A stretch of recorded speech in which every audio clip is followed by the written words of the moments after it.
Buenos días a todos. Iniciamos este día viernes 13 de mayo del 2022 la clase de leyes procesales de familia. La última clase habíamos hablado sobre los incidentes, habíamos agotado sobre ese tema. Antes de esto, entrar de lleno a la clase y hablar sobre las etapas del proceso, sobre todo de la preliminar y la de sentencia, que son temas que van a venir en el examen. Les recuerdo que el próximo examen va a ser el próximo, valga la redundancia, próximo viernes 20 de mayo, ¿verdad? Que va a ser en la cuarta evaluación. En esta cuarta evaluación entiendo que va a haber la de la clínica jurídica. En eso de la clínica jurídica, obviamente eso les pondrán el 30% más el 70% que es mi materia, ¿verdad? Es decir, la nota que obtuvieron, como ahora, la última clase que hablamos, me dijeron que estaba bien solamente el examen porque ya estaba separado con lo de la clínica jurídica, pues entonces el examen va a valer el 70%, ¿sí? Entonces, eso para que ustedes lo tomen en cuenta, ¿verdad? Para que vean de que tenemos que, o sea, a la hora de ir sumando sus notas, ¿verdad? Debo decirles que las tareas, ¿verdad? Y esto sí se los estoy poniendo como un aviso. Toda cuestión de actividades académicas, exámenes, laboratorios que se hacen acá, ¿verdad? Se hacen, ¿verdad? Yo los resuelvo y a la vez hago ver a ustedes, ¿verdad? Que la nota, en que fallaron, en que no, ¿verdad? Entonces, eso por un lado, en ese momento ustedes perfectamente me pueden pedir revisión, ¿verdad? No es posible, y se los insisto, no es posible que me estén diciendo a estas alturas que pidiendo revisión de un examen cuando ya lo hice, ¿verdad? Eso en primer lugar. En segundo lugar, las actividades académicas, todas, y por eso se hacen en grupo, y como se los dije desde un inicio del ciclo, todas se hacen, ¿verdad? Donde los alumnos tienen que trabajar.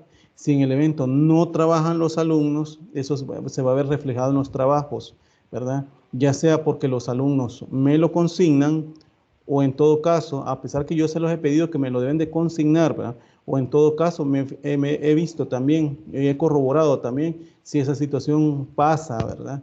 Con que cada una den su respuesta, ¿verdad? Decirles que si no trabajan no tienen nota de su laboratorio, ¿verdad? Ni me estén pidiendo notas de laboratorio porque eso ya se entiende que si no trabajaron es porque ustedes optaron por no tener esa nota. ¿Verdad? A estas alturas que me estén pidiendo, me estén diciendo, mire, tuve nota tanto de laboratorio y en mi grupo de laboratorio tuvimos tanto de nota y yo en el examen tanto de nota y me parece esta nota. O sea, eso es querer sorprender al catedrático, ¿verdad? Con el hecho de que ustedes piensan que uno no se fija de quiénes trabajan y también, ¿verdad? De lo que consignan en los trabajos cada uno de ustedes, ¿verdad? Entonces, eh, deben de ser más responsables en sus actividades académicas. Únicamente eso les puedo decir, porque nota yo en realidad no les voy a consignar una nota que ustedes no la tienen, a pesar que su grupo de trabajo lo haya obtenido, ¿verdad? Porque todos tienen que trabajar, insisto, todos, ¿verdad?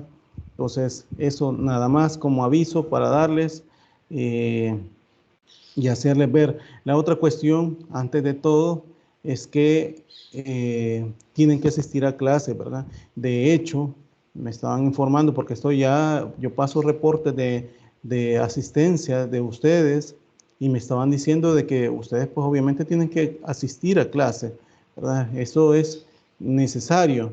Van a haber situaciones en las cuales ustedes no puedan hacer, ¿verdad? Y que obviamente pues van a haber justificantes, pero la mayoría de ustedes tienen que estar en las clases, ¿verdad? Porque para eso es que ustedes inscribieron materia, ¿verdad?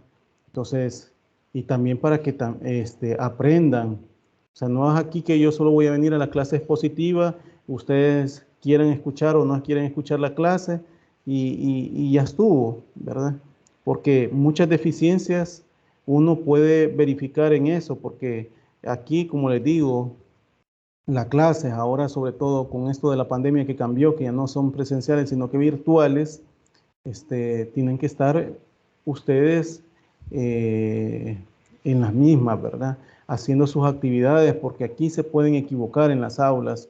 Allá en la calle, cuando digo calle, es que ustedes anden en los tribunales o en alguna institución gubernamental que ustedes tengan que defender a sus apoderados o mandantes. Ustedes tienen que perfectamente hacer un buen trabajo y lo que han aprendido aquí en las aulas tienen que irlo a desarrollar allá, ¿verdad?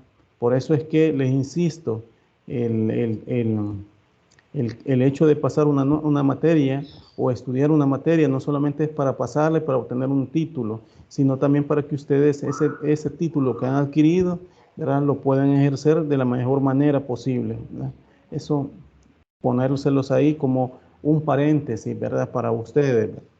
Entonces, bueno, no sé si hay preguntas con respecto a esto que acabo de decir o con respecto a los incidentes que habíamos hablado en la última clase, ¿verdad? Si no doy por agotado ese tema, ¿verdad? Y pues empezamos con respecto a lo de la audiencia preliminar y de sentencia. Sí, dígame, Dalila Claros. Sí, sobre los incidentes, licenciado, disculpe, pero fíjese que yo como que no he entendido muy bien la parte cuando usted mencionaba la clase pasada sobre los elementos de los incidentes necesarios, que mencionaba la accesoriedad. Yo sí me queda claro, ¿verdad?, que esto es con el objeto principal del pleito, que es lo que usted mencionaba. Pero tal vez si lo accesorio me podría dar un ejemplo. Es que fíjese que me he confundido sobre ello, porque yo sé que es algo como adicional, ¿verdad?, de ello, pero no sé si, como usted mencionaba también, como la clasificación, ¿verdad? Entonces no sé si de lo accesorio va como inmerso a lo que es la clasificación de los incidentes. Sí, Porque mire, ajá, perdone, dígame. sí, no, porque yo sí, digamos que sí me quedaron claros, digamos, los ejemplos que usted ponía en las preprocesales, procesales y las postprocesales, pero solamente eso de lo accesorio, solamente ahí quisiera tal vez un ejemplo para que me quedara claro, nada más. Ok, mire, cuando hablo de la accesoriedad de los incidentes, que realmente no es un expediente por aparte que se apertura cuando usted pone un incidente de nulidad, por ejemplo, ¿verdad? Nulidad sobre el emplazamiento del demandado. ¿Sí? ¿Me explico? Eso quiere decir que es accesorio, es un aspecto que se va a resolver por parte del juez en la etapa pertinente, pero no en un expediente por separado. Por eso es que digo, ¿verdad? Y es que no solamente yo, sino que también la jurisprudencia habla de una accesoriedad, ¿verdad? Entonces, esa es la situación en la cual he hablado sobre eso. Ahora bien, ejemplos son los que les di antes, ¿verdad? Y uno de esos es el que le estoy diciendo sobre la nulidad del emplazamiento del demandado, ¿verdad? A estas alturas el demandado, pongamos que el demandado haya dejado, se le emplazó en enero de este año, por decirle el caso, sobre la demanda de divorcio por la segunda causal, donde se le dijo de que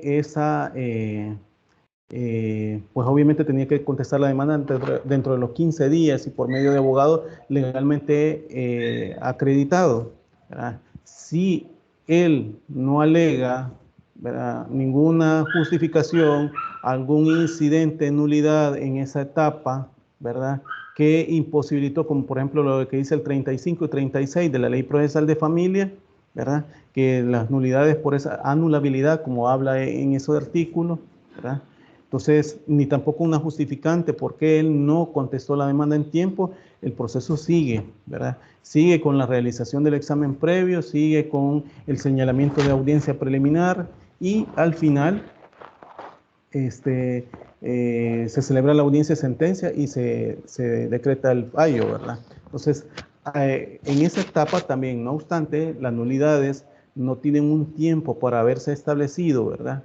En ese tiempo, obviamente, se debe determinar también, ¿verdad? Si se interpone el incidente de nulidad del emplazamiento, verificar con las pruebas que realmente así pasó, así sucedió, que se hizo de manera incorrecta el acto de comunicación, ¿sí? Pero eso no imposibilita, no paraliza el trámite del proceso de familia, ¿sí? ¿Por qué? Porque el juez, si imagínense ustedes, lo ven a interponer el día de la audiencia preliminar o el día de la audiencia de sentencia, el juez con toda la prueba que usted le presenta, así como correrle traslado a las partes, que si usted lo hace en audiencia de sentencia preliminar o fuera de audiencia, ¿verdad? Va a correrle traslado a las partes y después resuelve, pero eso hace que siempre en el trámite del proceso, ¿sí? Se logra entender, Dalila, el hecho de que la accesoriedad implica no ser un expediente por aparte, tampoco que paraliza el proceso, ¿verdad?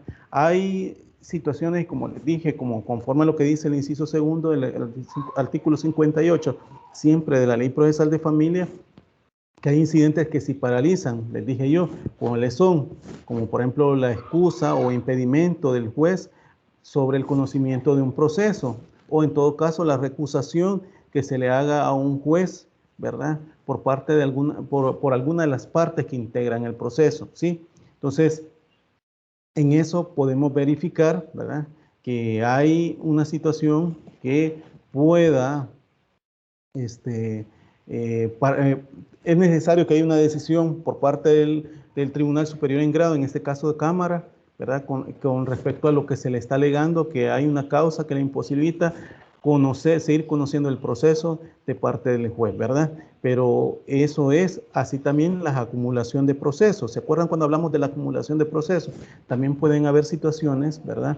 Que previo a seguirle dando trámite al proceso es necesario haber una conexión entre los dos juzgados que están conociendo las causas, ¿verdad? Y verificar si en verdad eh,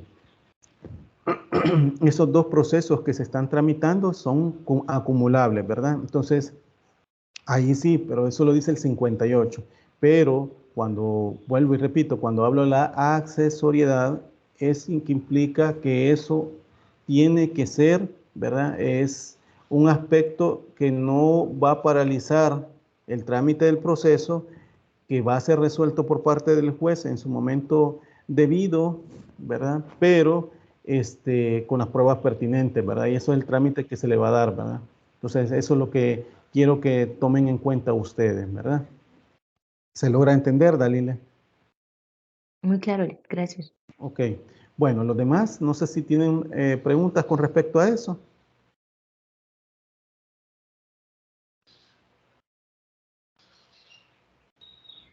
No sé si tienen preguntas con respecto a eso.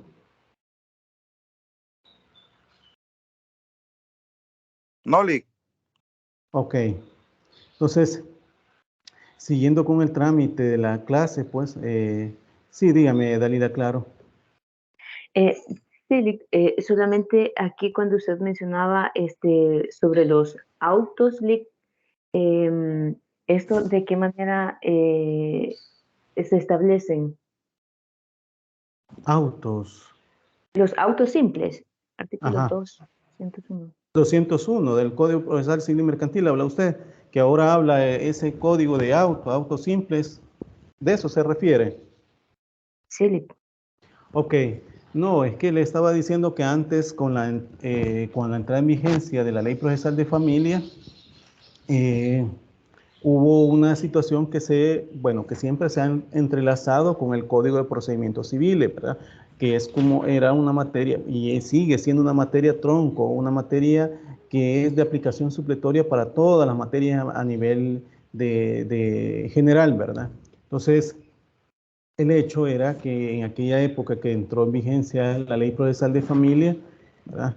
En 1994 estaba vigente el Código de Procedimientos Civiles. El Código de Procedimientos Civiles hablaba de interlocutorias simples, interlocutorias con fuerza definitiva, ¿verdad? Y sentencias, ¿verdad? Ahora eso hablaba, sin embargo, la Ley Procesal de Familia mantiene con interlocutorias, decretos de sustanciación, ¿sí? Sentencias, habla como esa clasificación y así va a ir viendo para la posibilidad de que admita recurso alguno, ¿verdad? Y a la vez también para poder interponer incidentes en las cuales, pues obviamente hay una resolución que no va a ser un decreto de sustanciación que solamente le está dando impulso al proceso, sino una interlocutoria que resuelve un aspecto peticionado por el abogado litigante, ¿verdad? O abogado que representa la Procuraduría o instituciones que dan asistencia jurídica gratuita, como las universidades, ¿verdad? Pero indistintamente eso, el abogado en general, esa petición que se hace. Ahora bien, cuando hablé de él, ahora que ya el Código Procesal, Código Procedimientos Civiles, perdón, ya no existe, entró en vigencia el Código Procesal Civil y Mercantil. Ahora este Código Procesal Civil y Mercantil, en el artículo 201, habla de autos simples, ¿verdad? Habla de decretos de sustanciación, de sentencias. Si ustedes le dan lectura a ese artículo, ¿verdad? Ya no habla de interlocutorias, sentencias interlocutorias o interlocutorias, ¿verdad? Sin embargo, la ley procesal de familia todavía lo mantiene de esa forma, ¿verdad? Pero hay que entender, uno, que cuando hablamos de interlocutorias, ¿verdad? Son los autos simples, ¿verdad? Porque ahí mismo en ese artículo le dice cuáles se van a entender los autos simples, ¿sí? Los decretos de sustanciación, ¿verdad? Para darle trámite. Entonces, eso es para que ustedes tomen en cuenta, ¿verdad? Que con la nueva legislación es diferente como lo llaman. ¿Se logra entender, Dalila Claros? Dalila Claros. Sí, entonces sería como un escrito interponiendo pues el incidente. Sí, es un escrito.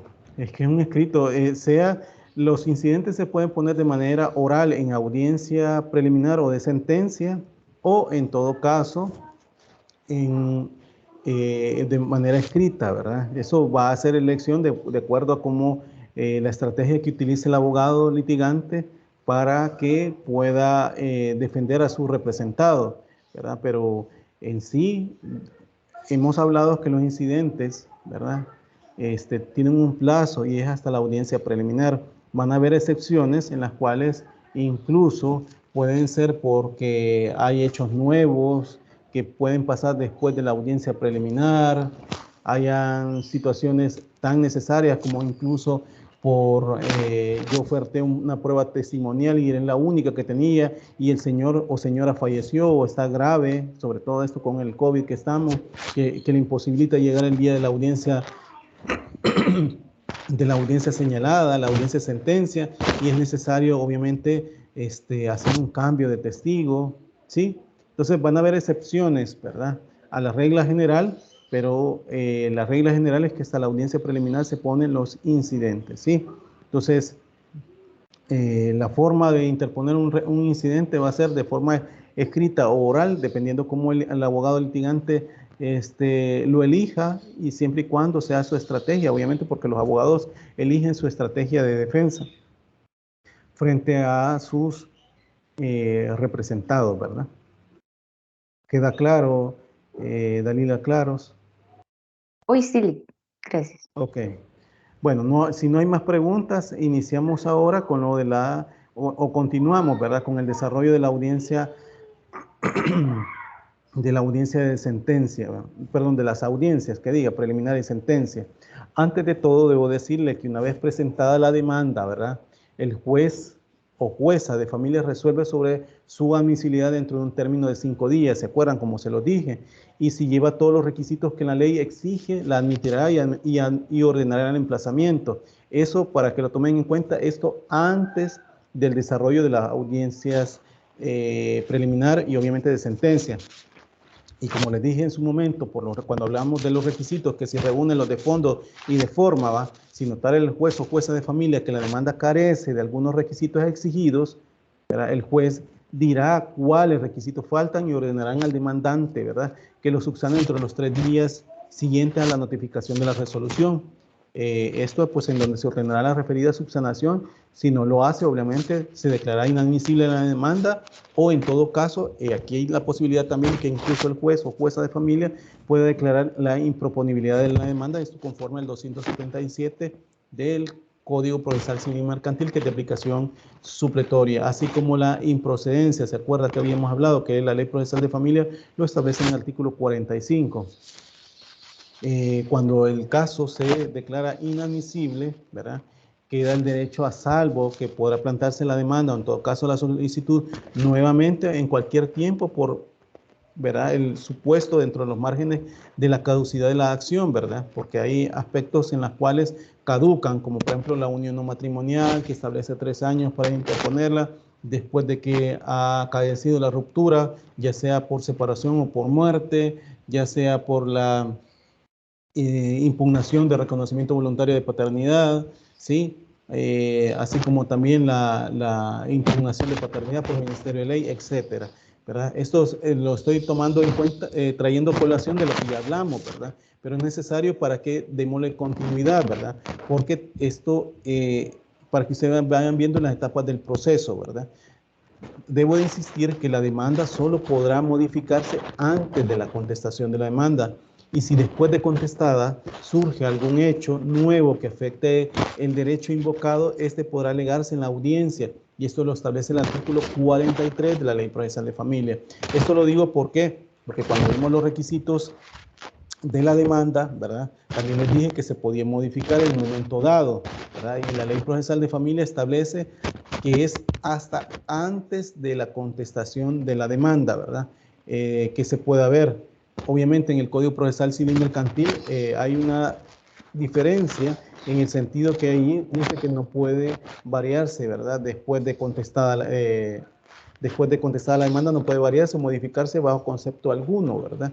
Y nosotros, pues, de alguna manera, digo, nosotros me refiero en la Ley Procesal de Familia, se establece que sí pueden haber situaciones como hechos nuevos, ¿verdad?, que lo establece el artículo 43 de la Ley Procesal de Familia. Ahora bien, después de eso, cuando hablo de procesos, ¿verdad?, porque también en procesos, recordemos que en diligencias, una vez de admitida, ¿verdad?, se señala fecha de audiencia de sentencia y ahí ¿para qué? Para escuchar la prueba. ¿Por qué? Porque no hay demandado. Pero en los procesos sí hay demandado, ¿verdad? Entonces, una vez se admite la demanda, el juez debe de ordenar el emplazamiento y el cual debe efectuarse dentro de las 24 horas de haber emitido la resolución que admite la demanda o que inicia el proceso. Esto es el deber ser, ¿verdad? Porque en la práctica eso dependerá de que ¿cómo que se llama? Que el notificador designado cumpla, pues porque la carga de trabajo también no solamente es para un solo expediente, sino que en su momento para todas las personas que él tiene que ir a delegar, ¿verdad? Recordemos, hacer el acto de comunicación.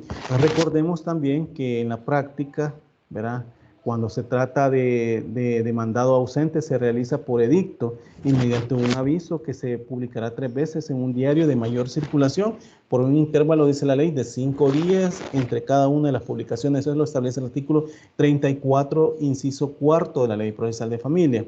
Ahora bien, con la entrada en vigencia del Código Procesal Civil y Mercantil, dio la posibilidad de que el emplazamiento se pueda hacer, ¿verdad?, ya no solamente de manera personal a la persona, valga la redundancia, que va dirigido el acto de comunicación, o al sujeto que va dirigido el acto de comunicación, porque antes en el Código de Procedimientos Civiles se establecía de esa forma, que solamente es un acto procesal que de manera personal se tenía que hacer, ¿verdad? No, que sin ninguna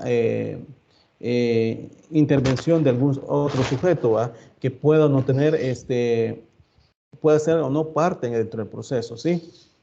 Entonces, el Código Procesal Civil Mercantil implementó unas nuevas situaciones, unas nuevas formas de hacerlo, aparte de que el empleado judicial, colaborador judicial, notificador, como ustedes le quieran llamar, ¿verdad?, tiene esa posibilidad. ¿Por qué? Porque es designado por parte del tribunal para hacer el acto de comunicación del emplazamiento.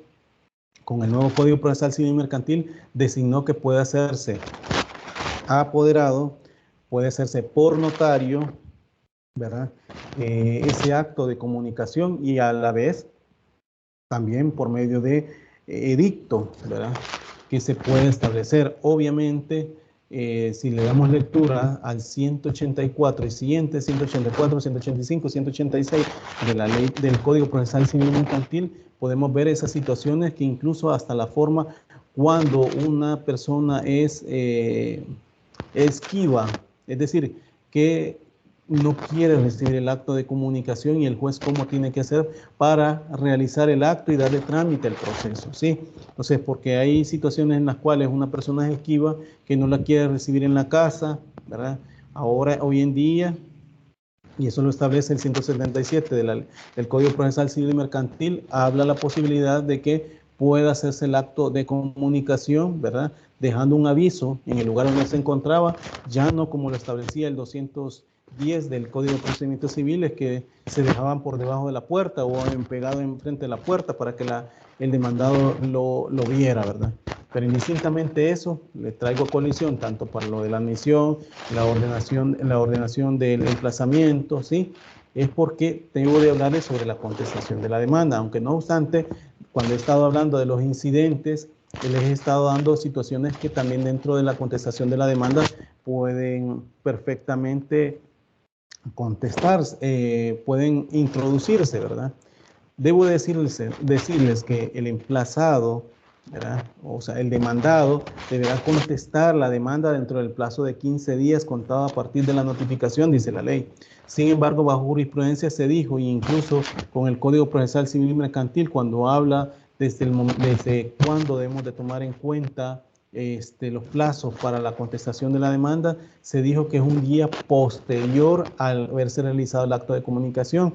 ¿Por qué? Porque si se hace el acto de comunicación, imaginémonos 3:45, 3:50, incluso a los extremos, 3 de la tarde con 59 minutos, ya se robaría un día para que la parte no pueda contestar la demanda. Entonces, por esa razón es que se dijo que tiene que ser un día posterior, ¿verdad? Para contestar la demanda, o sea, contados en esos 15 días, ¿verdad? A partir de este momento, ¿verdad? Pueden presentarse los incidentes procesales, ¿verdad? De los que ya hemos hablado, hasta antes de que se pronuncie o dicte la sentencia definitiva. No obstante, les dije yo que conforme al 58 de la Ley Procesal de Familia, los incidentes tienen un plazo que es hasta la audiencia preliminar. Sin embargo, ¿verdad? Debo decirles que hay aspectos que se tienen que resolver, ya sea porque son perentorios, sean dilatorios, en la audiencia preliminar o en la audiencia de sentencia, ¿verdad? E incluso, ¿verdad? Si son hechos nuevos, obviamente la audiencia de sentencia se van a conocer, ¿verdad? De los incidentes. Por eso es que también debemos de tomar en cuenta que hasta que se pronuncie o dicte la sentencia también pueden resolverse, ¿no? Ante la demanda, debo decirle, el demandado puede tomar dos actitudes. Eso tomémoslo en cuenta.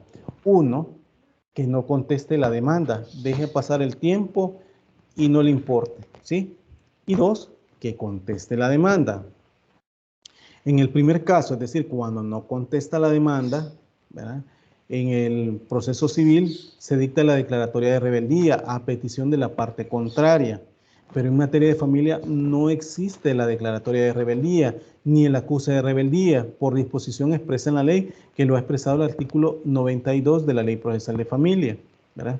Por tanto, si el demandado deja pasar el término y no contesta la demanda, hablo de término de los 15 días, ¿verdad? Y no contesta la demanda, el juez o jueza de familia de oficio sigue adelante y el procurador de familia toma la representación del demandado, esto siempre y cuando, ¿verdad?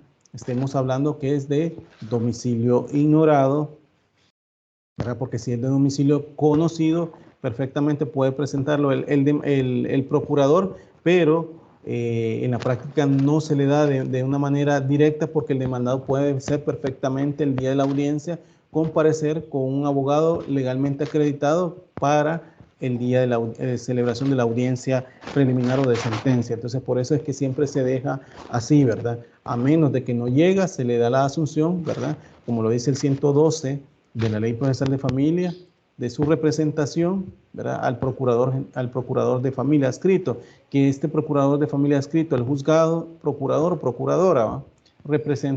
Tiene ese rol de representar al procurador, al señor o señora procurador o procuradora general de la República y también verificar la legalidad de los procesos, ¿verdad? Y a la vez en el evento que así sea, de representar a la parte demandada. Por eso es que digo que el juez de oficio sigue adelante y el procurador de familia toma la representación del demandado, ¿verdad? Ahora bien, la asunción de su representación, así como esa asunción de su representación que toma en cuenta el procurador, así como la sentencia definitiva, se le notifica al demandado, ¿verdad? Porque así lo dice el 112 de la Ley Procesal de Familia. O sea, hay que notificar al demandado de esa situación. Aquí hay otro punto de discusión. Cuando sea domicilio ignorado, ¿verdad? Unos dicen que cuando es domicilio ignorado, le estoy poniendo las posturas, ¿verdad? Una parte de los jueces dicen que cuando sea ignorado, obviamente desde el momento que se pone la asunción de su representación al procurador general, al procurador adscrito, ¿verdad? Que representa al señor o señora procurador general de la República, ¿verdad? Porque este último tiene, conforme al 191 de la Constitución, ¿verdad?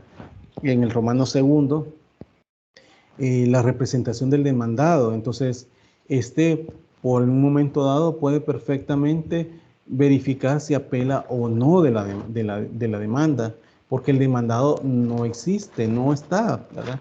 No hay manera de hacerle la comunicación, ¿verdad? Entonces, por ende, unos dicen de los jueces o juezas de familia, que no es necesaria la notificación al demandado de la sentencia, ¿verdad? ¿Por qué? Porque el procurador, ¿verdad?, asume su cargo y verifica si procede o no una apelación, ¿verdad? Pero otros dicen que no, porque la misma ley establece que el término para apelar lo tiene la parte demandada, entonces se tiene que hacer por el tablero judicial, ¿verdad? Porque hay una imposibilidad, no se puede hacer por medio de edicto, ¿verdad? Pero sí se puede hacer por medio del tablero judicial, porque la persona ya sabe, ¿verdad?, desde el momento que se le publicó el edicto, en qué lugar ha sido demandado, cuál es el número de causa, por quién ha sido demandado. Entonces él tiene que llegar al tribunal, se le advirtió que tenía que llegar, él o ella, y ahí se va a dar por conocido, ¿verdad? Yo creo que sí es necesaria la notificación, a pesar de que el demandado, el procurador pueda tener la representación del demandado, pero recordemos que no todas las facultades que tiene el señor o señora Procurador General de la República se los delega a sus defensores públicos de familia, quienes lo representan en su calidad como tal, ¿verdad? Necesita que tener una credencial como tal para hacer esa situación, ¿verdad? Entonces, por ende, no puede verificar, aunque la ley le establece la posibilidad de que pudiese demandar. Sí, se entiende. Es por esa situación que creo yo que se le debe notificar como ponderar el derecho de defensa al demandado. Ahora bien, el segundo caso de que contesta la demanda, en este caso hay muchas posibilidades que él pueda hacer, ¿verdad? Él o ella, me refiero al demandado. Una puede ser que se allane las pretensiones del actor o de la parte demandante. Esto lo dice el artículo 47 de la Ley Procesal de Familia, ¿verdad? Cuando el demandado reconoce expresamente sus fundamentos de hecho y derecho, en cuyo caso, ¿verdad?, se procede a dictar sentencia, salvo que el juez o jueza rechace el allanamiento por considerar necesario decretar prueba de oficio, porque se advirtió fraude o porque se pidió un tercero interviniente, etcétera. Porque cuando estamos hablando de terceros intervinientes, que pueden haber otros que le puedan perjudicar y que no se han allanado, también puede pasar esa situación como el caso de la unión no matrimonial, ¿verdad? Que pueden, a pesar de que uno de las partes que han sido demandadas puede venir y decir, me allano a la pretensión de la parte demandada, porque generalmente es la mamá o sea, el hijo ha sido demandado y es la mamá de él, y él dice, así es cierto, ¿verdad? Pero pueden haber otras posibilidades de otros terceros que puedan llegar a comparecer al proceso, y ahí evidentemente sea necesario, pues no se puede aprobar el allanamiento, tal vez para esta persona, pero para los demás no. Entonces hay que seguir con el trámite del proceso, ¿sí? ¿Se entiende? Entonces, en ese sentido es que se ha dicho, ¿verdad? O en todo caso, pues que también que se advierte fraude, ¿verdad? Que se advertir fraude, es decir, que por ejemplo, que la demandada o demandado no hayan dado poder al abogado o abogada para que comparezca y se allane las pretensiones en las cuales se ha entablado la demanda. Entonces ahí se pudiese determinar, ¿verdad? El artículo 48, siempre en la Ley Procesal de Familia, habla todas las posibilidades en las cuales puede rechazarse el allanamiento, ¿verdad? Y ahí puede situarse, ¿verdad? En un momento dado que no pueda admitirse el allanamiento, ¿sí? Entonces, esa sería una situación, ¿verdad? Respecto, debo decir que el allanamiento del demandado, ¿verdad? La Ley Procesal de Familia establece que no produce efectos de derechos irrenunciables si el demandado no tiene capacidad por disposición de hecho, ¿va? Si lo hace el apoderado y este no está facultado para hacerlo, ¿va? Si los hechos incluso, pues, admitidos no puedan producir por confesión, porque la ley exige prueba específica, o en todo caso si la sentencia pudiera producir efectos de cosa juzgada respecto a terceros, o cuando existe litisconsorcio necesario y el allanamiento no provenga de todos los demandados, ¿sí? Entonces ahí puede haber un rechazo al allanamiento, ¿verdad? Debo decir que aquí se ha sentado también como criterio de parte de los juzgados, y es que eso en la práctica así es, ¿verdad? Que ustedes interponen, bueno, su representado va a tener 15 días para contestar la demanda, pero póngale que le da facultades a ustedes para que conteste la demanda en sentido positivo y a la vez se allenen las pretensiones de la parte demandante, pero le quedan 14 días más. ¿Para qué? Para que puedan modificar lo que ya ha pedido del allanamiento, sea por situaciones que debe incluir, ¿verdad? Por su derecho de defensa, ponderarlo. Entonces siempre se ha dicho que hay que esperar el tiempo, esos 15 días que se agoten de la parte demandada. ¿Para qué? Para ver la admisibilidad o no del allanamiento. Eso debo de decirlo, ¿verdad? Aunque algunos jueces dicen desde el momento que se allana, pues entiende de las consecuencias, pero sin embargo, han habido casos en los cuales la parte demandada, y sobre todo cuando existen cuestiones de fraude, ¿verdad? Son alegadas por la parte demandada en el momento de esos 15 días, ¿verdad? Para que conteste la demanda, ¿verdad? Entonces, en la práctica se ha visto esa situación, sobre todo demandados o demandadas, ¿verdad? Que han llegado incluso por medio de la Procuraduría a contestar la demanda cuando ya ha habido un allanamiento por otro abogado, ¿verdad? Entonces, eso por una situación, ¿verdad? Entonces, aquí vemos el caso ¿verdad? Del demandado que se puede allanar. También en este caso, cuando se contesta la demanda, también podemos ver que el demandado podrá contestar la demanda oponiéndose a las pretensiones del actor, es decir, contesta de forma negativa, ¿verdad? Y aporta pruebas sobre ella, donde pues va a pretender demostrar que lo que se está pidiendo por la parte demandada no tiene asidero legal, hay pruebas que refieren lo contrario, etcétera, ¿verdad? Entonces, por eso es que el demandado puede contestar la demanda oponiéndose a las pretensiones del actor, obviamente en los 15 días que estamos hablando. Una tercera posibilidad es que el demandado puede presentar, o sea, que se podrá presentar al contestar la demanda, ¿verdad? La reconvención o contrademanda cuando la pretensión tenga conexión por razón del objeto o causa con la pretensión del demandante. Eso lo establece el artículo 49 de la Ley Procesal de Familia. Cuando hablo esto de que tengan conexión por razón del objeto o causa con la pretensión del demandante y obviamente con los sujetos, es lo que había hablado la vez pasada para la acumulación de los procesos, ¿se acuerdan? Para la acumulación de los procesos hay que ver los sujetos que intervienen en las causas, ¿verdad? El objeto, ¿verdad? Que tiene que ver para eso, qué es lo que se pretende con este proceso, ¿verdad? Y la causa, qué causa se ha promovido para llegar a ese fin o a ese objetivo final, ¿verdad? Entonces, yo les decía, les ponía un caso, ¿verdad? Que en general en los procesos de divorcio, indistintamente cuál sea la causal del artículo 106 siempre del Código de Familia, porque ya les había dicho que la primera causal es diligencia de jurisdicción voluntaria y la segunda y tercera son procesos contenciosos, ¿verdad?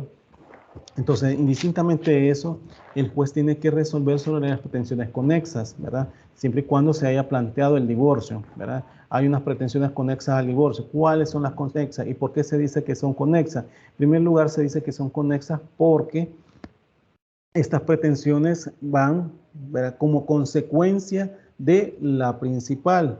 No hablo como una cuestión accesoria, ¿verdad?, como algunos lo interpretan de esa forma. No, es una cuestión conexa porque es a consecuencia de haberse resuelto la principal, ¿verdad? Eso quiere decir la conexión, ¿verdad?, la consecuencia de haberse resuelto lo principal. Sin embargo, ¿verdad? Si ustedes ven que el divorcio, en primer lugar, ¿quiénes son los sujetos en el divorcio? Los sujetos en el divorcio son los cónyuges, ¿verdad? Porque son los que a quienes les interesan, ¿verdad?, disolver el vínculo matrimonial al cual están sometidos, ¿verdad? Obviamente también el régimen patrimonial también, ¿verdad? Y ese es el objetivo que se pretende, ¿verdad? La causa es el divorcio que lo promueven. Entonces acá no puede haber un interés que sea el hijo o hija de los cónyuges, ¿verdad? Ni otro objetivo por aparte, ¿sí? Por eso es que se ha dicho que cuando está un proceso de divorcio y un proceso de cuidado personal, perdón, de alimentos, incluso también por cuidado personal, no pueden ser acumulables, ¿verdad? ¿Por qué razón? Porque el cuidado personal, si bien es cierto, ambos cónyuges son las partes que integran el proceso, ¿sí? Pero que integran el proceso, pero el objeto es, ¿verdad?, diferente. El objeto es que se le confiera el cuidado personal del hijo a cualquiera de los padres que lo están promoviendo, ¿sí? En esa situación, entonces diremos que no es las mismas partes, a pesar que sean las mismas partes, el objeto es diferente, ¿verdad? Lo mismo pasa en alimentos. En alimentos, ¿quiénes son las partes procesales? Las partes procesales o los sujetos procesales son, ¿verdad?, el hijo, que es el el alimentario, que exige a su padre o madre alimentos. Entonces, el padre o madre es el alimentante y una parte procesal que generalmente es el demandado o demandada y el alimentario es el demandante. Esos los sujetos. ¿Cuál es el objeto de eso? Es que se establezca una cuota o se condene en una cuota de alimentos, porque es una sentencia condenatoria la de alimentos, ¿sí? Entonces, totalmente diferente, ¿verdad? En ese sentido, al igual que un régimen de visita, ¿verdad? Entonces, régimen de visita, aunque las partes sean las mismas, o sea, los cónyuges, pueden ser los cónyuges, pero también pueden ser cualquier familiar que desea relacionarse con la criatura, ¿verdad? Entonces, sobre eso debemos de tomar en cuenta que los sujetos pueden variar, ¿verdad? Pero también el objeto de ese proceso es que se establezca o se fije un régimen de visita para relacionarse entre los hijos o hijas junto con su padre o madre o en todo caso con el pariente que lo solicita, ¿sí? Entonces, en esa situación puede haber la reconvención o mutua petición o contrademanda, como ustedes le quieran poner, que se puede entablar con la contestación de la demanda. ¿Verdad? En la práctica se ha verificado, se ha valorado que estas, siempre y cuando sean los mismos sujetos, el objeto y la causa, ¿verdad?, puede dársele trámite. Generalmente un divorcio por la tercera causal, el otro cónyuge viene a demandar por el divorcio por la tercera causal y alega las situaciones. Sin embargo, aunque se haga, ¿verdad?, se establezca, perdón, no se establezca se establezca o no los presupuestos para el dictado de la sentencia de divorcio, ¿verdad? Si se establece hay una consecuencia que, como lo dice el 111 y 115 del Código de Familia, que hay que resolver sobre las pretensiones conexas del divorcio. ¿Cuáles son? Cuidado personal, régimen de visita, cuota alimenticia.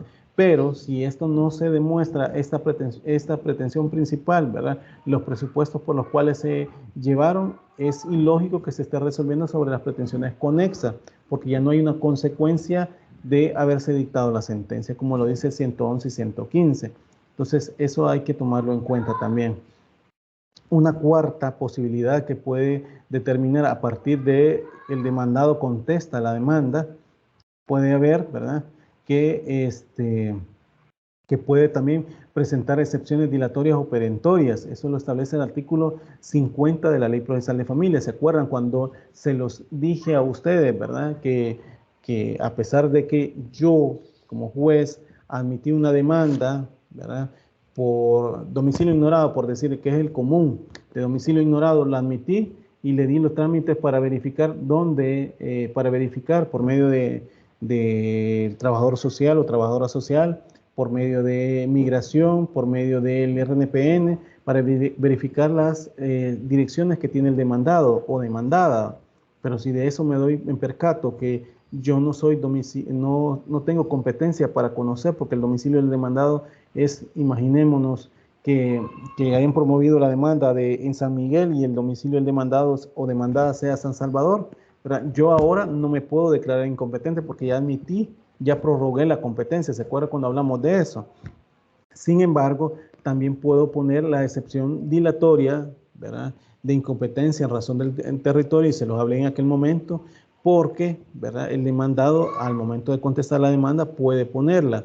También puede poner la excepción perentoria, perdón, con respecto a que alegue cosa juzgada, como por ejemplo que alegue que la demanda adolece de algún vicio en la cual no pudiesen, que le dificulta poder al juez resolver. Entre esos pueden hacer que ya se le haya prescrito, haya caducado la acción para iniciar el proceso, como los de impugnación, como los de unión matrimonial, que hay un plazo establecido, etcétera, ¿verdad? Pero que esas se resuelven en la audiencia de sentencia.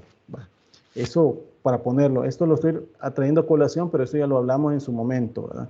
Ahora bien, una quinta que puede ser es que podrá hacer una confesión de los hechos que se está estableciendo por parte de la parte demandante, ¿verdad? Eso lo puede hacer, ¿verdad? Entonces, acá es prácticamente, aunque sea una confesión, prácticamente está aceptando los hechos, ¿verdad? Porque los confiesa, los determina de esa forma, bajo esa figura, ¿verdad?, de los hechos que se le están alegando en la demanda, ¿verdad? Para recapitular nuevamente, ¿verdad? La demanda puede, el demandado puede o tiene dos actitudes al momento de que se le emplaza, ¿verdad?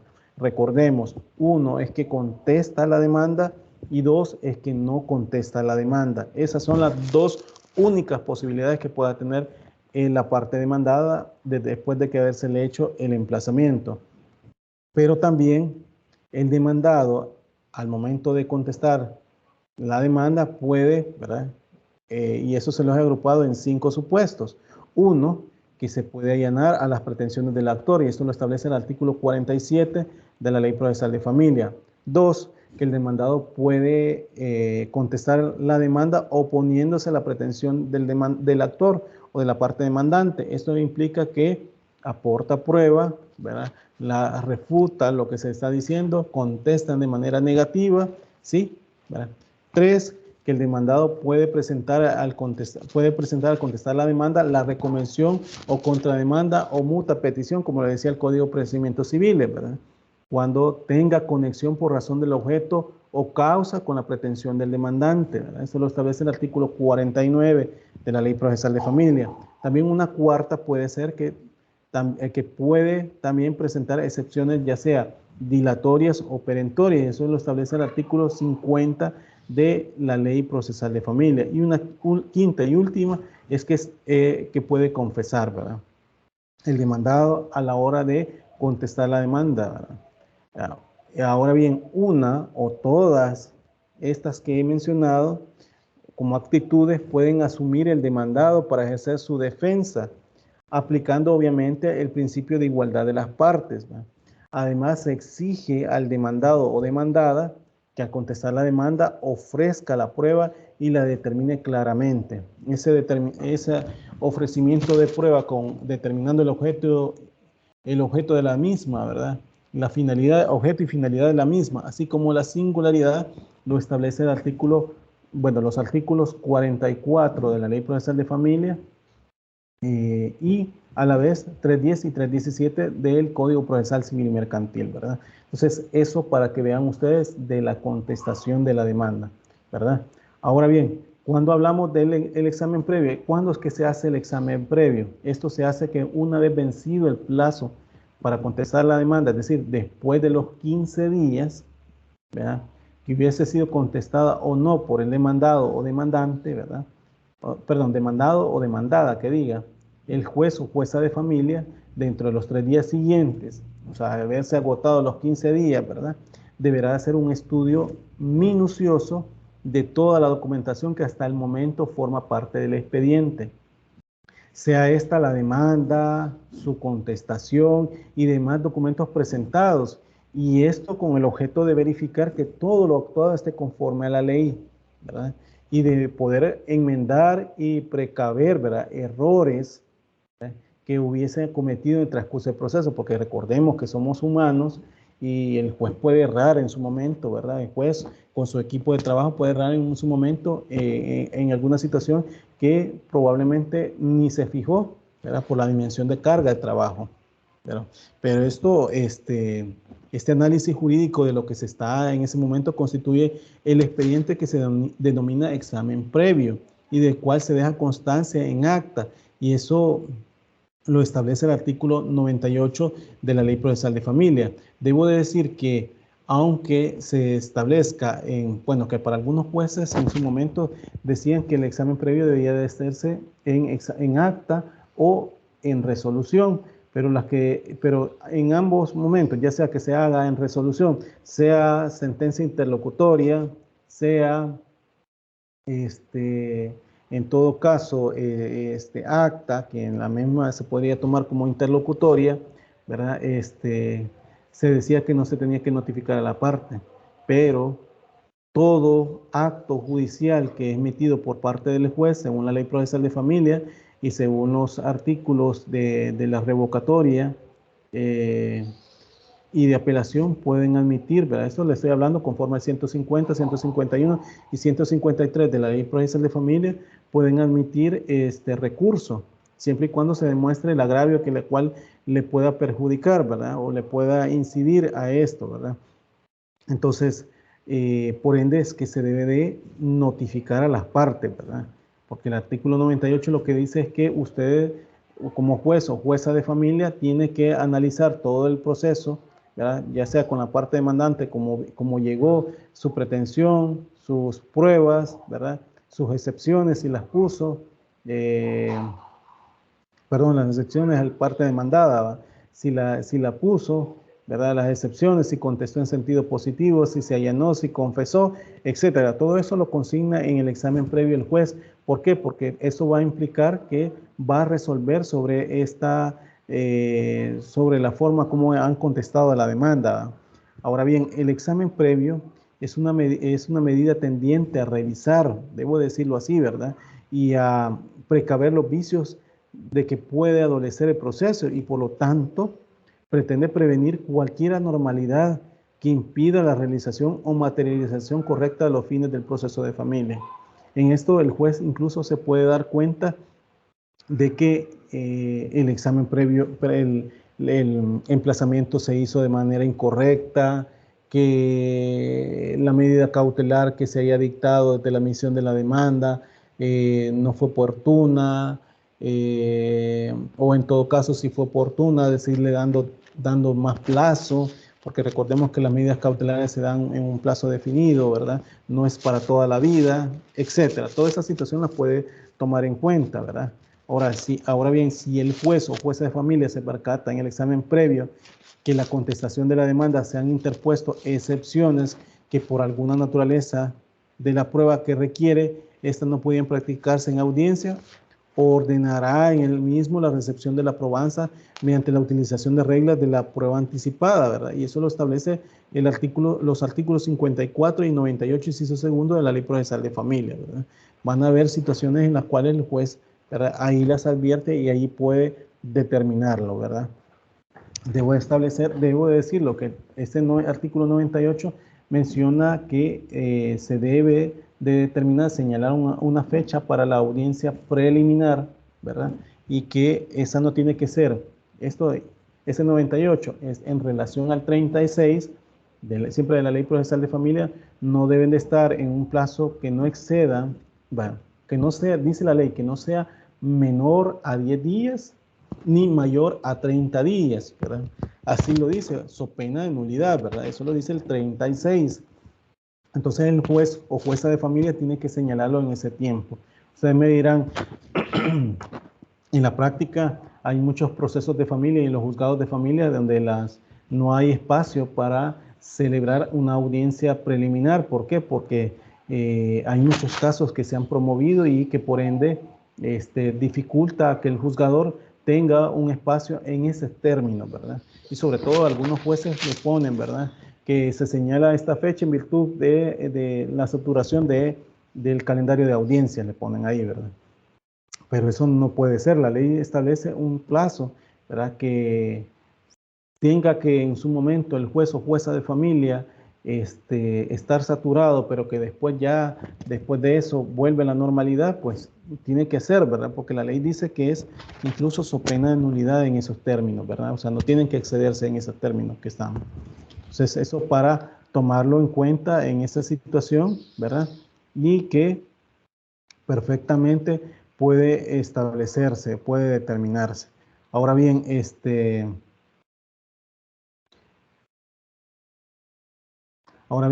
eso es por la contestación de la demanda, ¿verdad? Vamos a la audiencia preliminar. Queda claro lo que les he dicho con la contestación de la demanda,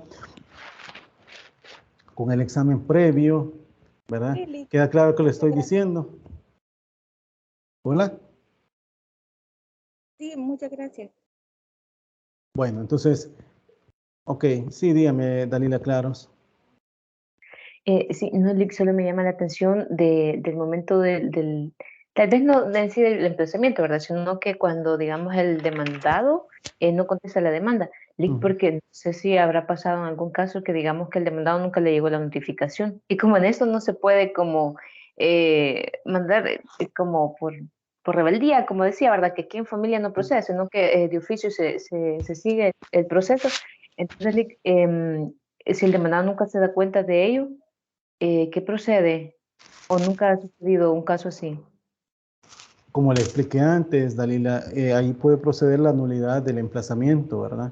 Sí han pasado esos hechos que usted me está comentando. En esto alrededor de casi 27, quiero ver, 27 años, 28 años de la entrada en vigencia de las leyes procesales de familia.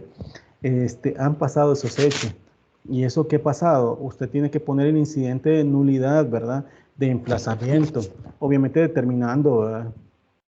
Imagínese que su cliente sea domiciliado en Estados Unidos, por poner un ejemplo. ¿verdad? Hay múltiples ejemplos, ¿verdad? Pero poniendo que su representado está en Estados Unidos desde hace 30 años, ahí en Estados Unidos, y la parte demandante dijo que el demandado estaba residiendo en mexicano, por decir un ejemplo, ¿verdad?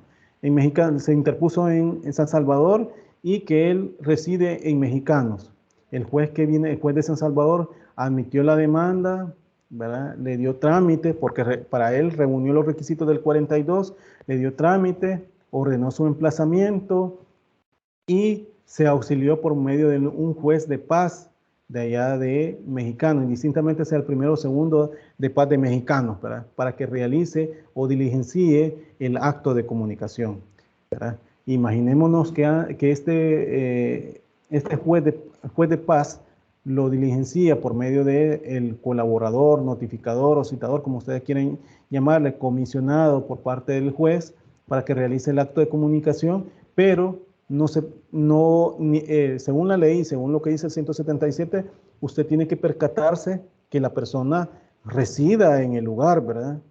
Verificar que ese lugar no sea un lugar solo, ¿verdad? Que no esté habitado, que esa persona realmente ahí resida, ¿verdad? Los vecinos puedan determinar eso. Si no hay una persona dentro de ese inmueble, que los vecinos lo digan, ¿verdad? Que usted incluso puede, si no lo encuentra, ¿verdad? usted puede perfectamente a dejar el aviso, como dice el artículo 177 del Código Procesal Civil y Mercantil, con el fin de que este demandado o demandada pueda llegar a los tribunales, ¿verdad?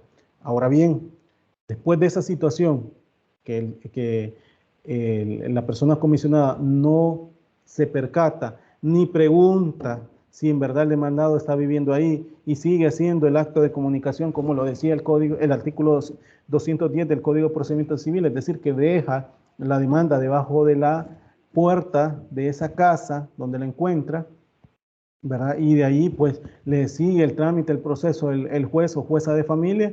Entonces, si usted viene y me dice, mire, pero mi cliente tiene 30 años de estar, ¿verdad? No hay movimientos migratorios, su movimiento migratorio que tiene es desde hace 30 años, no ha venido aquí al país, por ende su domicilio de residencia no lo tiene aquí en el país.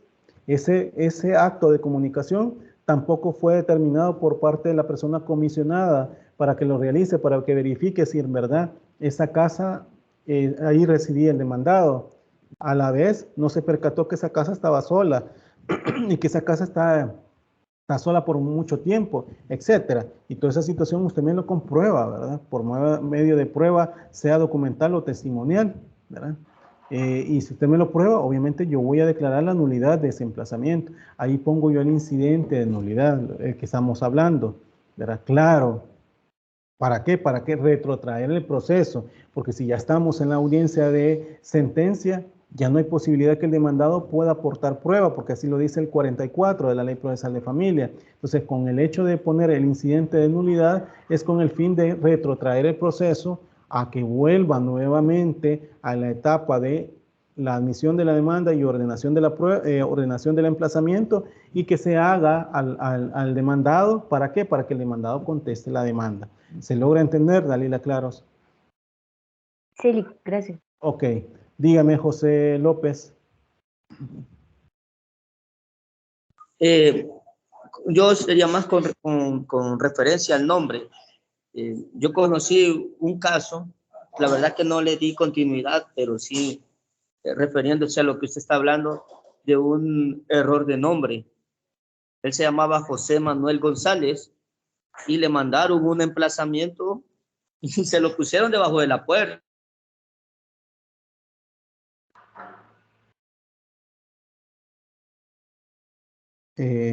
Se le cortó, José López. No Ok. sé, Ahorita sí, ya le la escucho. cosa está que tenía un error de nombre y en el momento de un error de nombre y al presentarse ante el juez, ¿qué procede ahí? Mire, aquí con errores de nombre, como usted lo está diciendo, hay muchas posibilidades, sobre todo cuando son cuestiones de homonimia. Homónimo quiere decir que usted se llama igual que otra persona, ¿verdad? Es decir, todo su nombre es tan común que otra persona lo tiene igual que usted. Por ejemplo, personas que tienen apellido Martínez, personas que tienen nombres como Mario, Alberto, son nombres tan comunes en nuestra sociedad que al final esos nombres, eso implica, ¿verdad? Que una persona puede llamarse igual que otra persona y que pueda hacerse confundido. Eso quiere decir homónimo, ¿verdad? Ahora bien, si esto se demuestra que en realidad no es el demandado, y esto pasa sobre todo en cuestiones de cuando una persona quiere salir del país y se encuentra con un homónimo que tiene restricción migratoria, ya sea por cuestiones de cuota alimenticia, por cuestiones penales, ¿verdad? Con la documentación donde se demuestra, porque aunque usted tenga un nombre igual que otra persona, ¿verdad? Su número de documento único de identidad, de NIT, de pasaporte, difieren, no van a ser igual. Entonces, eso van a ser pruebas que a usted demuestre que realmente usted no es la misma persona a la cual se le está haciendo un acto de comunicación, ¿verdad? O a la cual se le hizo a otra persona. Entonces, ahí también cabe la posibilidad de el incidente de nulidad de emplazamiento conforme al 35 y 36 de la Ley Procesal de Familia que yo les hablaba, ¿verdad? Ahí menciona de la anulabilidad del acto de comunicación, en este caso del emplazamiento. ¿Se logra entender, José López? Sí, licenciado, se no debe entender. Ok. Rudy López, dígame. Sí, buenos días, licenciado. Buenos días. Sí, nada más consultar sobre eso del emplazamiento, que conozco el caso de un señor que está por divorciarse, pero en el momento que inicia el divorcio, el abogado le pide las partidas de, de- de matrimonio Ujú. y la de nacimiento, pero resulta que la partida de matrimonio ya está marginada, o sea, ya está marginada que él ya está divorciado, ¿verdad? Ujú. Entonces no le notificaron en este caso, pero el abogado al llegar al juzgado para pedir el expediente y saber de qué forma fue el divorcio, resulta que en el juzgado le dijeron de que ellos no habían promovido ninguna sentencia. Entonces que al parecer en la alcaldía hicieron la marginación, pero no hay una sentencia que haya sido resuelta por ese juzgado, ¿verdad? Ujú. Entonces entiendo que el abogado que ha iniciado el divorcio, pues, pues ya inició el proceso aclarando de que no había, bueno, que en este caso la persona que se está divorciando no inició ningún proceso y que no se le notificó, ¿verdad? Sin mencionar que esta persona que se está divorciando no sabe leer ni escribir, ¿verdad? Entonces, nada más eso, licenciado. No, muchas gracias por su experiencia que nos está comentando de estos casos y creo que se los dije en una clase a ustedes. En la práctica han habido situaciones y incluso de que se les ha falsificado la firma a los jueces, ¿verdad? Se han hecho sentencias que no existen, ¿verdad? Y se han llevado ante los registros del Estado familiar, en este caso de las alcaldías, y ahí la alcaldía, pues obviamente, inscriben un jefe de registro del Estado familiar, indistintamente de cuál alcaldía tiene que ser, siempre y cuando llegue un oficio con firma del juez y sello, ¿verdad? Él tiene únicamente, porque eso le da la facultad a la ley transitoria del registro del Estado familiar, y eso lo hace ver del 9 y siguiente, si no me equivoco, de esa misma ley, de que debe darle las consecuencias, o sea, una consecuencia desde el momento que que se emite un oficio del juez por parte del juez, es que debe de acatar lo que el juez le pide, ¿verdad? Ahora bien, no obstante eso, se lo dije a ustedes, ¿verdad? Que los jueces de familia tienen inscrita su firma, hay un registro, un control, digamos, en la Corte Suprema de Justicia de la firma de él y el sello, así como del secretario o secretaria de actuaciones, sea propietario o interina, y su sello también, ¿verdad? ¿Esto por qué? Porque desde el momento que se dicta una sentencia y alguien puede alegar estas situaciones en la cual se diga, mire, hay una falsificación de firma de parte del juez y del secretario, porque una sentencia lleva firma de juez y jueza, juez o jueza de familia, así como secretario o secretaria interina, ¿verdad? Sea propietario o propietario interino, ¿verdad? Entonces, si esto se demuestra, obviamente cabe la posibilidad de pedir la nulidad con respecto a esa situación, a esa ejecución que hizo el jefe de registro del Estado familiar de la alcaldía que conoce esa causa, ¿verdad? Porque si se demuestra que no existe esa sentencia, lógico, a eso hasta cuestiones penal puede surgir, ¿verdad? Porque es delito, ¿verdad? El hecho de estar falsificando documentos, ¿verdad? Porque es una falsificación material, evidentemente, no ideológica, no que material, es decir, toda la sentencia que se emitió es falsa, ¿verdad? Y es delito. Entonces, allí, promover la acción penal, ¿verdad? Y el señor promover el proceso posteriormente, ¿verdad? Aunque no, en familia siempre se ha dicho que no hay una prejudicialidad, pero para el evento de que el juez, usted tiene que promover un proceso, en este caso de divorcio, tiene que demostrarle que usted está ligado, hay un vínculo, está ligado con X personas por vínculo matrimonial y que obviamente usted por ende solicita que el juez lo disuelva. ¿Y cómo lo va a disolver el juez? Con el dictado de la sentencia, ¿verdad? Entonces, si ya hay una ejecución, obviamente el juez le va a decir, mire, yo no puedo hacer nada porque usted ya está divorciado. Usted demuestre que legalmente corresponda, si en verdad usted no promovió ese proceso en la instancia pertinente. ¿Cuál va a ser la instancia pertinente? En la fiscalía, para que inicien la acción penal por el hecho de haberse emitido un documento falso, con falsedad material, es decir, todo el documento falso, ¿verdad? Entonces, esa situación podría caber allí, en lo que usted me está mencionando, ¿verdad? Porque el demandado, pues, o demandante que quisiera hacer, pues, se ha percatado que él nunca ha promovido el proceso. Se logra entender, Rudy López. Sí, sí, es solamente comentarle que en este caso en la alcaldía se pidió bueno, se pidió esa sentencia, pero ellos manifiestan no tenerla, solamente han marginado la partida, como que eso fue dentro de la alcaldía, ¿verdad? Cuando se fue al juzgado, lo que sugirió el secretario fue que se fuera a la fiscalía, porque ellos no habían emitido ninguna sentencia y en fecha que se había marginado la partida, que había habido sentencia, ellos no había habido algún proceso similar, una sentencia de algún divorcio, ¿verdad? No, Sí. pues sí, es que esa es la única situación, única salida que puede haber, ¿verdad? Que verifiquen, ¿verdad? En sede penal para que realmente si se demuestra que en realidad esta sentencia no fue emitida por el funcionario a quien se aduce, la emitió, ¿verdad?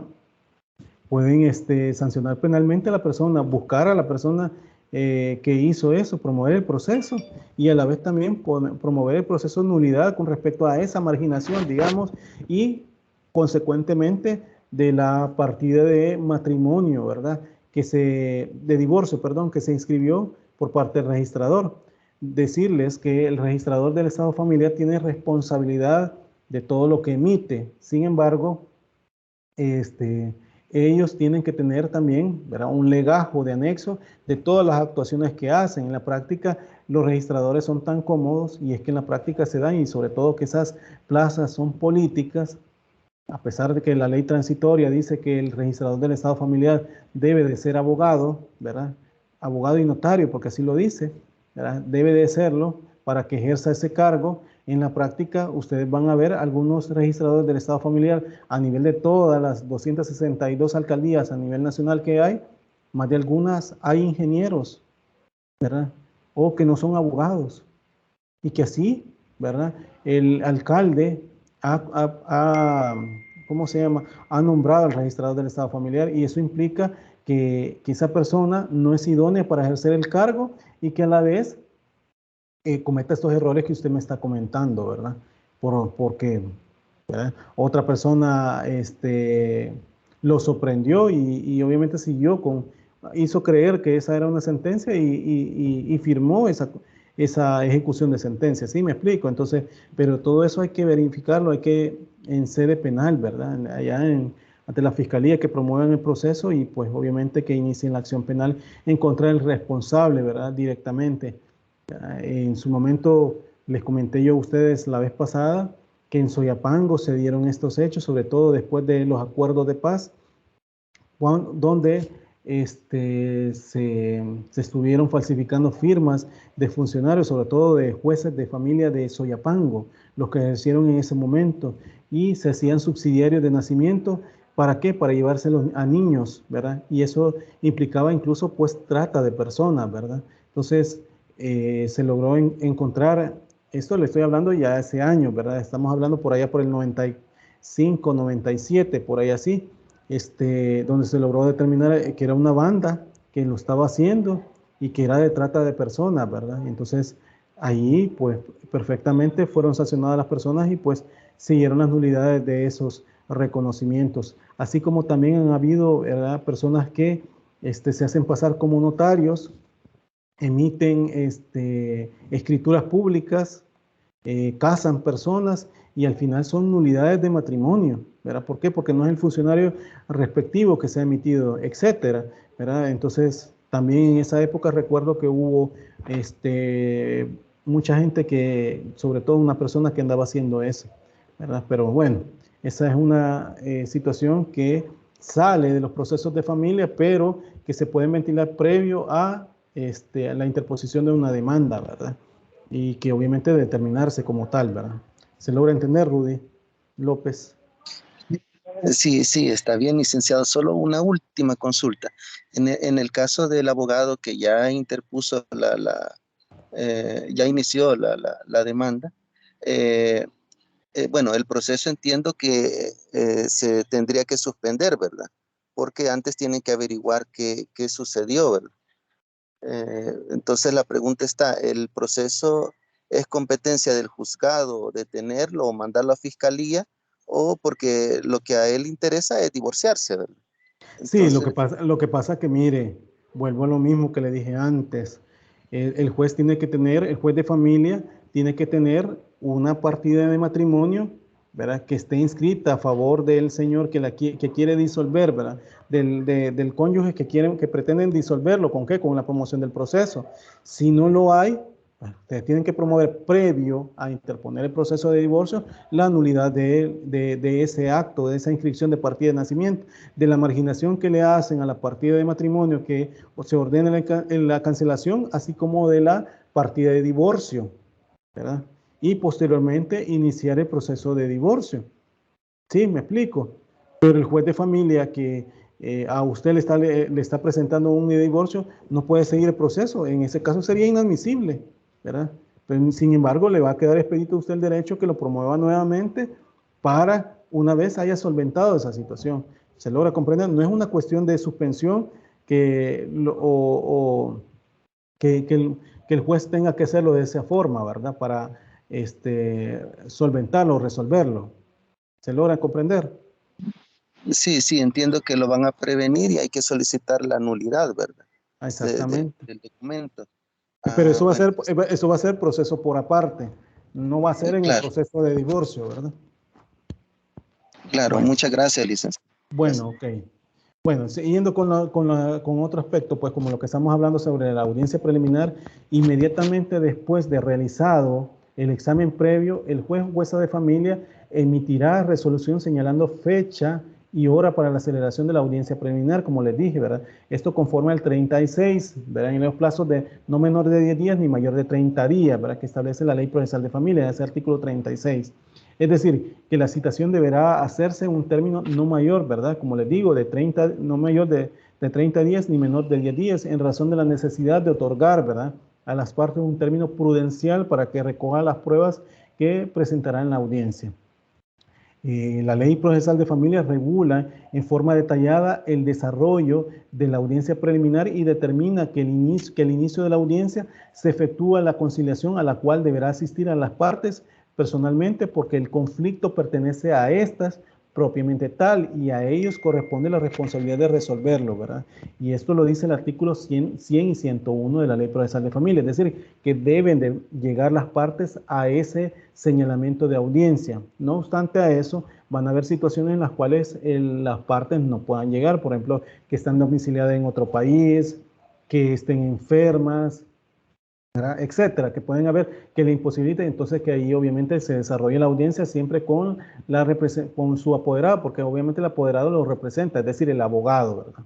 Ahora bien, dentro de esa audiencia preliminar hay fases, como es la fase conciliatoria, la fase sanadora, ¿verdad?, la fase de fijación de hechos y el fallo que se dicta en la audiencia preliminar, ¿verdad?, así como la aportación de prueba en el evento pueda existir.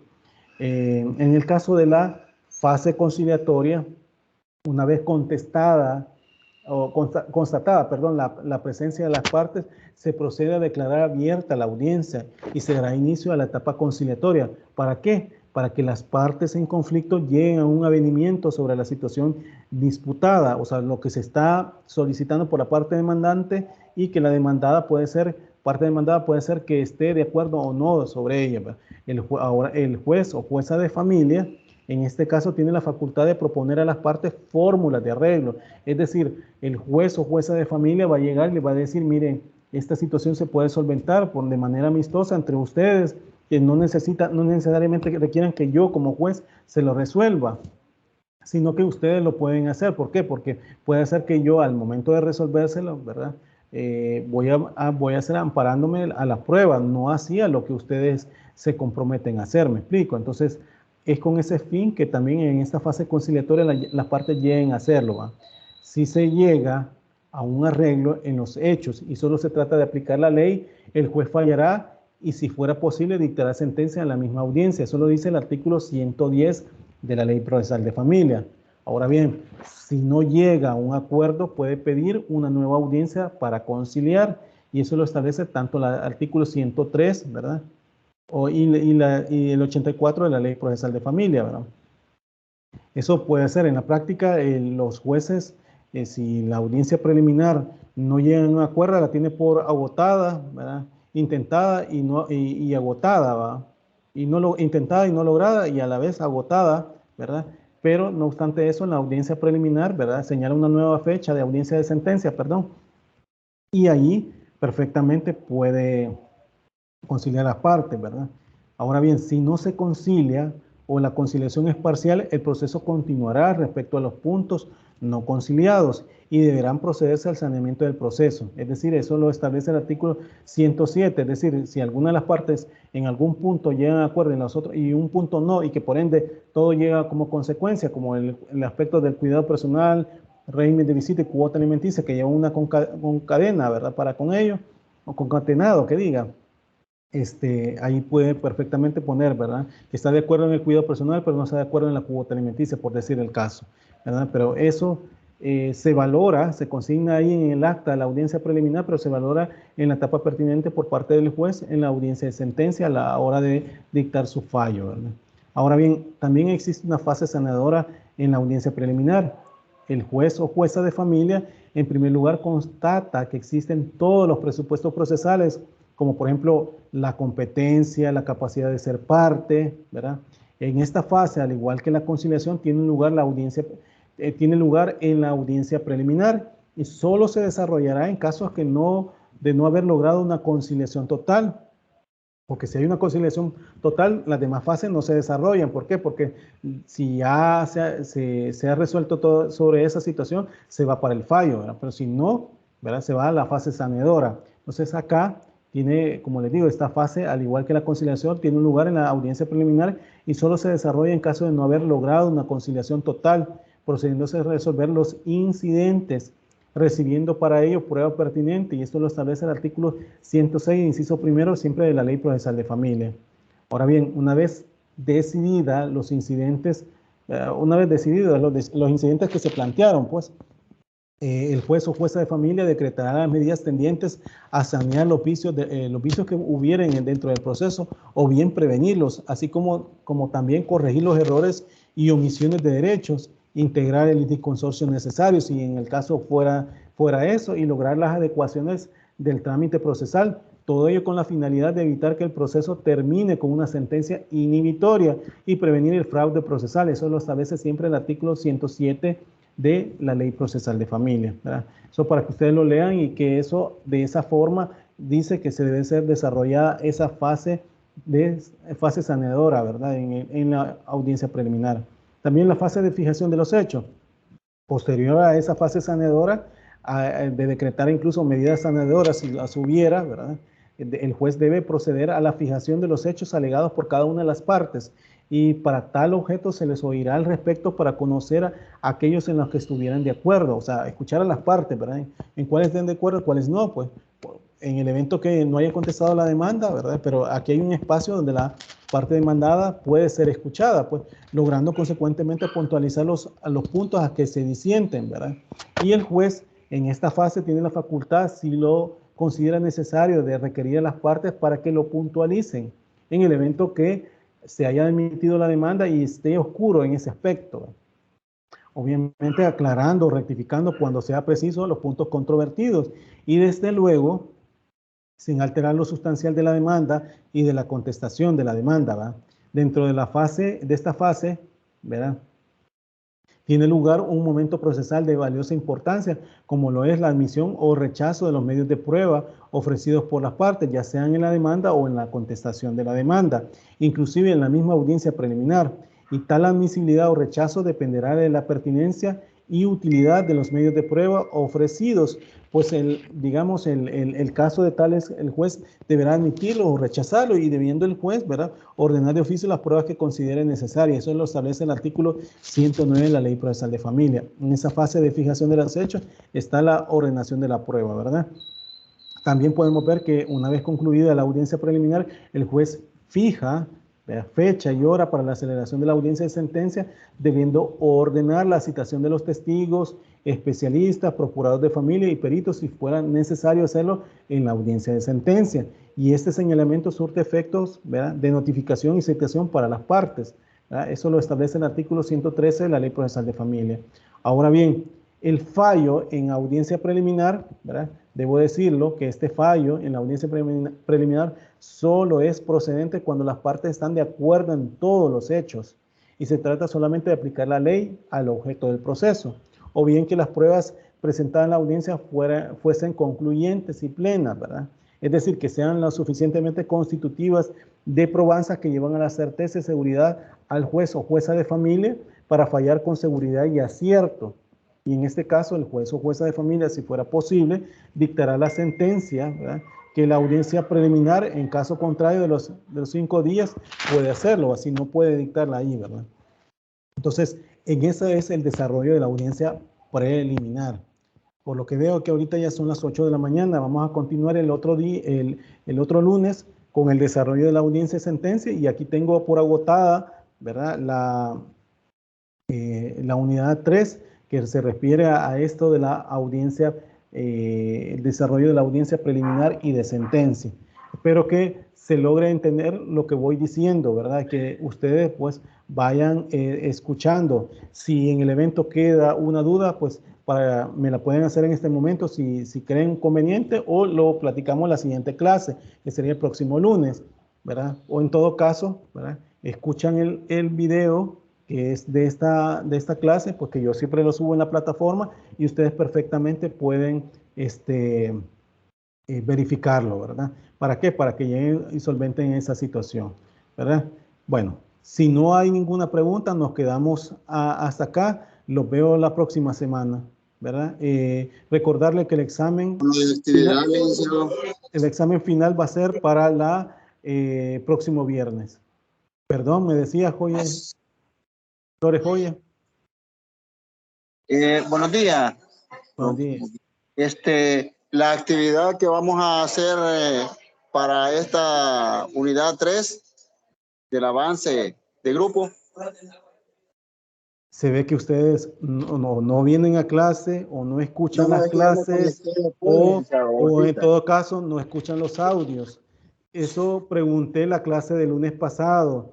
Si en el evento haya situaciones en las cuales, porque como hay una separación, les dije en su momento, que en esta unidad está la clínica jurídica, que es el 30% y el 70% del examen, lo dejábamos así, o en todo caso les ponía una actividad. Todos, ¿verdad?, o al menos los que estaban en ese momento, me dijeron que estaba de acuerdo. Entonces yo no puse actividad de esta unidad por eso, porque hay una actividad de ustedes de la clínica jurídica. Entonces en esta solo va a ser mi examen del 70% en esta unidad 4 más el 30% de la clínica jurídica, ¿sí? Entonces no va a haber actividad de esta única actividad, de esta única unidad 4, ¿verdad? O examen parcial. Para que comprenda entonces, señor Flores Joya, porque esto lo estoy repitiendo nuevamente, eso lo dije la clase anterior. Señor Flores Joya. Sí, se entiende, ya está aclarado. Sí, gracias. Ok, bueno, pues cuídense entonces y que tengan un feliz fin de semana y nos vemos el próximo lunes. Buen día, Lick. Buen día.